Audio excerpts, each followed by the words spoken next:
अंबर इसलिए कि ये जो अंबर की खुशबू है ये उस मछली का बौल बराज है।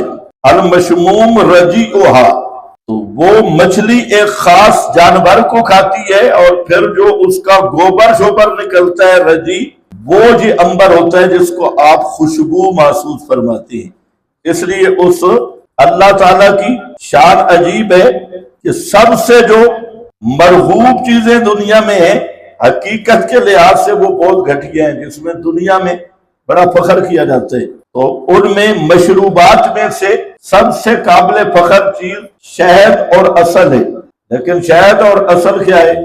ये भी मक्खियों का बरूद है।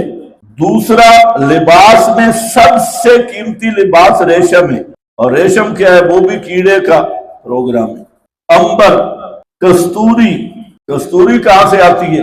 हिरन के नाप से, नर हिरन के नाप से जो चीजें उसको आप कस्तूरी कहती है। इसी से पता चलता है ना कि दुनिया हकीर चीज है, इसमें इसकी हकीकत कोई चीज भी नहीं। लेकिन ये मसला समझना मुश्किल है कि दुनिया में कोई चीज नहीं।